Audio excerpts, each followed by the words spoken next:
YouTube, welcome back to my channel, and today we are doing the review of the Status Audio CB-1, which stands for close back one. Now I do think they have three models: the CB-1, which is for close back one, the OB-1, which is open back one, and the HD-1, which is an overwear like the one that I'm wearing right now. And we are gonna do the review of these. Now these are $79, and many people say that they are in the running for the best under $100 headphone spot, which is currently occupied by the M40X, by the way, the Audio Technica M40X. So we are gonna do a review, and we're gonna try to find out if these are actually better than the Audio Technica M40X.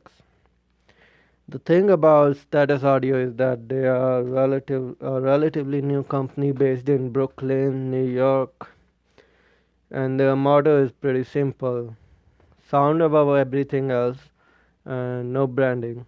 They do not spend any money on advertisements. They do not spend any money on promotions. They just find the best material, spend a lot of time tuning these headphones, and try to give you the best sound for the money. Now,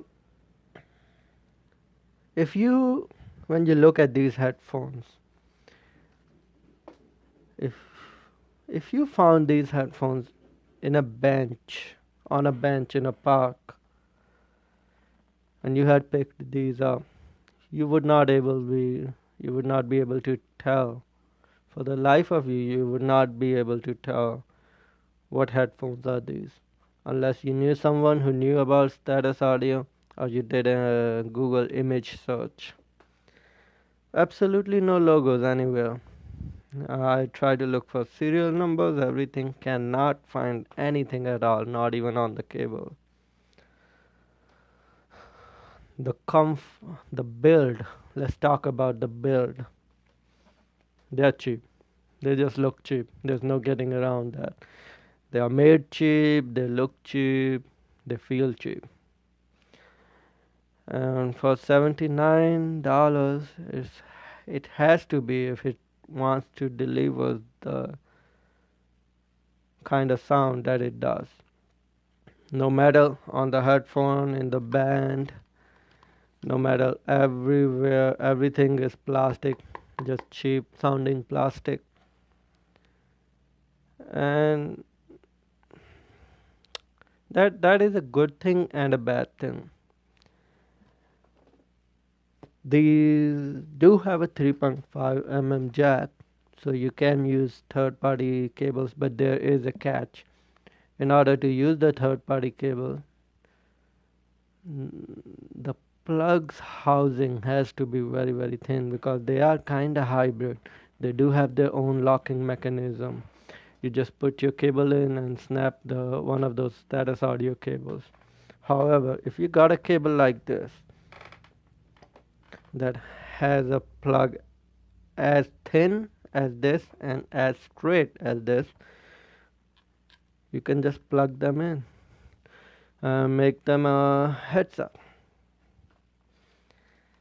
I did try to hook them up with the Vmoda Boom Pro. At first I thought I was unsuccessful, but later I found out that you just have to try to adjust it a little bit, and they did fit, but it was a very very tight fit.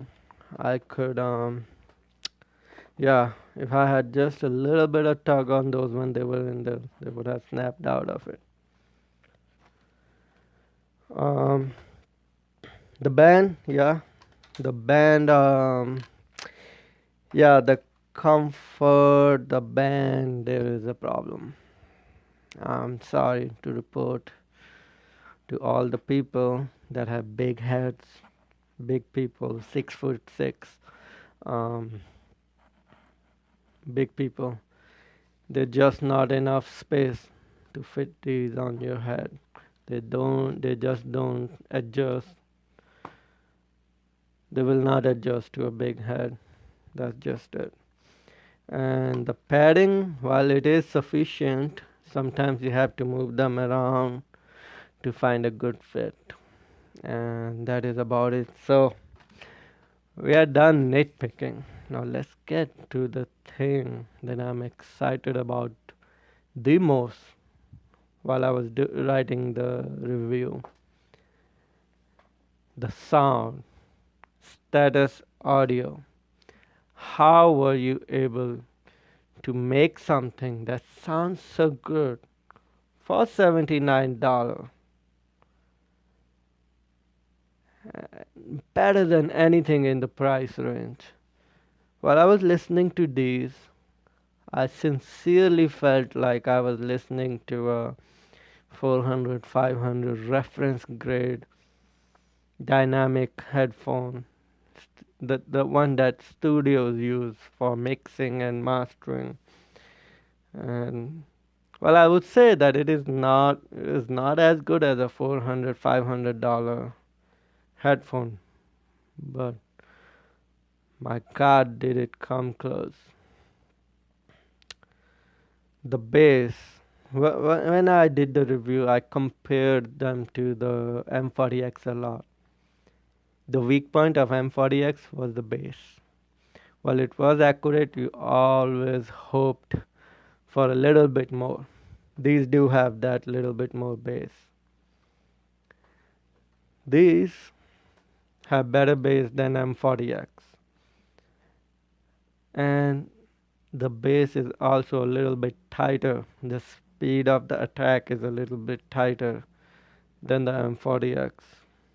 The treble on these, now this is the reason why I felt that they sounded like a reference grade monitor, is because the treble on these are restrained. It is restrained just a little bit more so that it is more enjoyable and not harsh. I know when I listened to the Sennheiser HD lineup, I kind of heard the same thing. HD 600s. They held it back just a little bit more so that it doesn't drill holes in your head. It is enjoyable to listen to. The highs, very enjoyable. Now they do have one weakness, and I'm sorry to report it to you. It is a very, very, very little weakness, um, but it is there.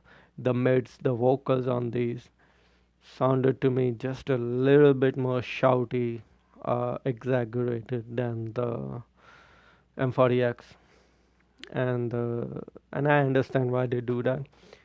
They were aiming for the reference sound, and if you want to achieve that, you have to do that a little bit. You have to raise the mids a little bit, because when you're mixing, mastering, hearing it back, you want to hear if the singer, the artist, has made any mistakes while singing the song. So in a reference grade headphone, studio monitor, you do have to do that just a little bit more to catch any mistakes.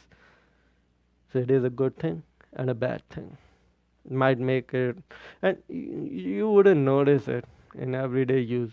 Only until I compared them to something else, I was able to hear that difference right there.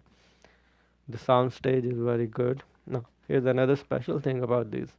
The soundstage, the amount of it is perfect in relation to the accuracy of the imaging. So they kept the soundstage just as much that they were able to keep the imaging accurate. Because sometimes when you get headphones that have a wider soundstage, the imaging takes a hit. There's just no way around it. Maybe there will be some another technology in the future that would be able to overcome this. But right now, this is the truth. Wider soundstage, some of the imaging takes a hit.